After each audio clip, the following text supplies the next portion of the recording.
The first time I saw her, she was standing at the edge of the orbital platform, silhouetted against the gas giant below. Her armor was battered, scratched from countless battles, and the plasma scratches gleamed faintly in the reflected light. She didn't notice me at first. I was just another engineer, running diagnostics on cargo drones, but then she turned her gaze my way. It was piercing, deliberate, and for reasons I can't explain, I felt like she could see everything about me in a single glance. I was used to dealing with damage reports, hull breaches, and emergency protocols. I was not used to being studied by someone who looked like a warrior from the ancient legends, all live and predatory, yet unmistakably noble. "Hey," she said finally, her voice carrying over the comms. It wasn't loud, but it had weight. "I need someone to repair my armor. Only someone who knows old human engineering could do it." I blinked. She had my kind of armor, the kind developed centuries ago, before synthetic nanofibers became the norm. It was clunky, heavy, but effective. I had spent months studying the design during my apprenticeship, yet never thought I'd see one in the field, let alone meet its owner. I can try," I said, feeling the heat rise to my cheeks. She tilted her head, studying me like a general assessing a recruit. "Try is enough. I don't ask for perfection. Just make sure it doesn't fail again mid-combat." I followed her to the maintenance bay, heart pounding. The armor was more damaged than I realized. Plasma burns crisscrossed the chest plate. One shoulder pauldron was practically shattered, hanging by a single titanium hinge. Even the servo hydraulics that powered the jointed limbs had failed. Whoever she fought had left no part of it untouched. I set to work immediately. It took hours to disassemble the components, realign servos, and patch the energy conduits. I replaced damaged circuits and reinforced the plating with an alloy I had synthesized for another project. Each movement of the armor was a reminder of her battles, each dent and burn a story I couldn't yet read. Throughout the repair, she watched. Sometimes silently, sometimes offering corrections in technical terms I hadn't encountered since training. It wasn't criticism, it was collaboration, and her presence felt grounding. Despite the way her eyes could pierce through a being's soul, she never hovered or interfered unnecessarily. By the time the sun, or what passed for a sun this far from the core, dipped behind the horizon of the gas giant, the repairs were complete. I stepped back, wiping sweat from my brow, and looked at her. "It's done," I said, feeling a mixture of pride and trepidation. She flexed a joint, the hydraulics humming smoothly. "Impressive," she said simply. Then, unexpectedly, she extended her hand, and it was a small cube no larger than a human palm. Its surface was translucent, glowing faintly with swirling energy. "For you," she said. I stared. I don't understand. This isn't necessary." "Consider it a gift," she said. "A token. You fixed what no one else could, and for that it is yours." I hesitated, but curiosity overtook caution. The moment I touched the cube, warmth spread through my fingers, up my arms, and into my chest. Then, suddenly, visions, stars being born, ancient civilizations rising and falling, battles fought across light years, and creatures whose shapes defied imagination. I staggered back, nearly dropping it. "What is this?" I whispered. "It is knowledge, memory, an inheritance," she said. Her gaze softened slightly, the first time I noticed any hint of warmth beneath the cold exterior. "I am not your enemy. I am a protector. And now, in a small way, you are part of that." I spent hours in stunned silence, exploring the cube's data streams.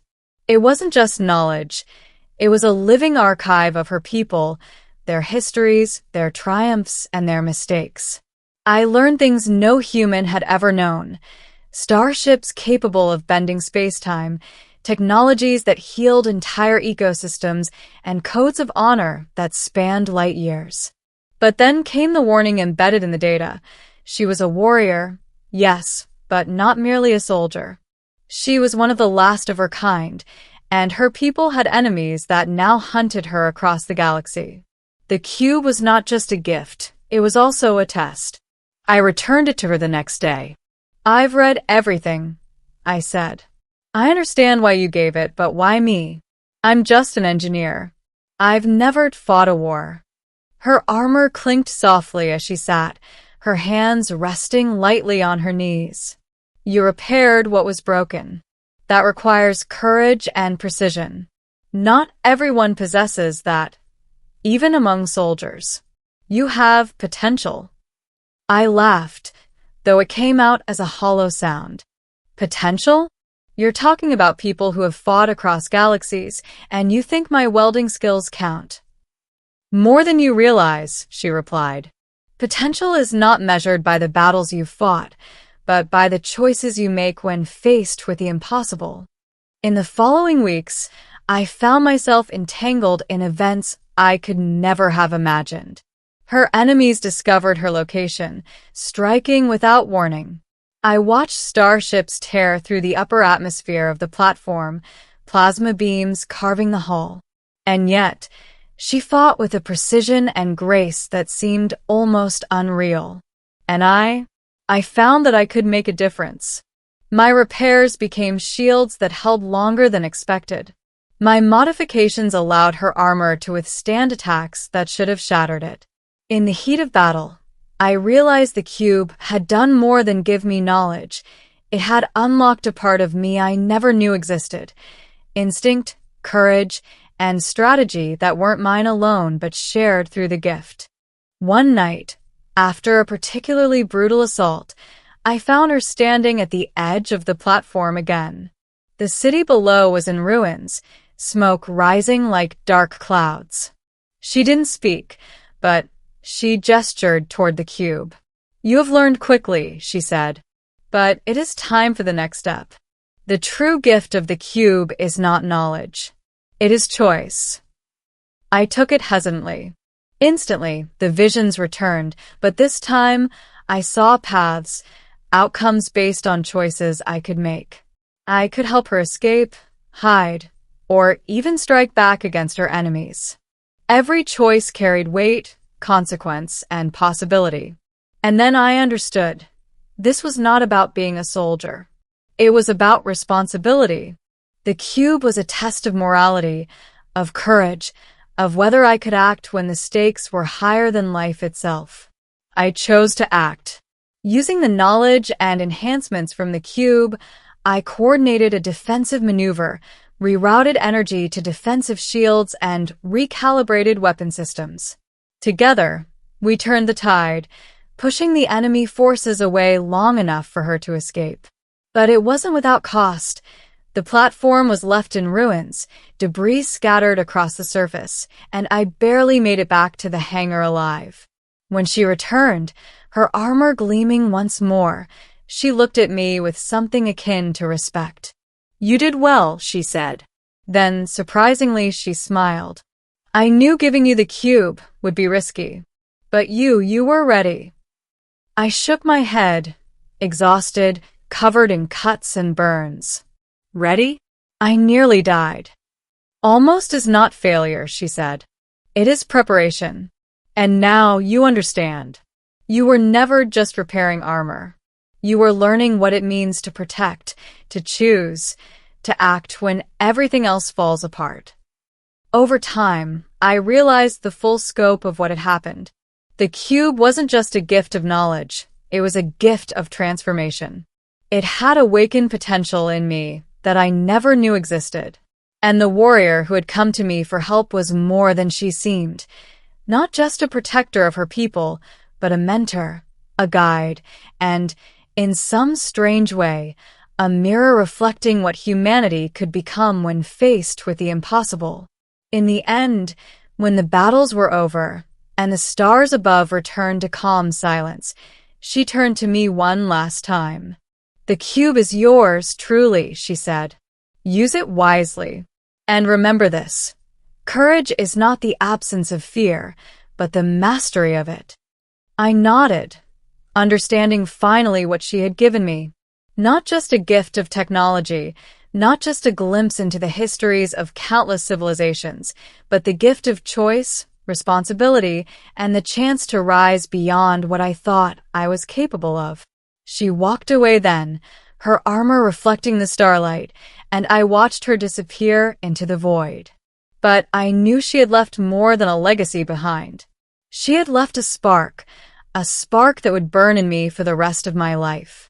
And I knew, without a doubt, that humanity, at its best, could rise to meet the stars, not because of our weapons or our armor or even our intellect, but because of the courage we were willing to embrace and the choices we were brave enough to make when the universe itself seemed set against us. I looked down at the cube in my hands, its glow steady and comforting, and whispered to myself, I will not waste this gift.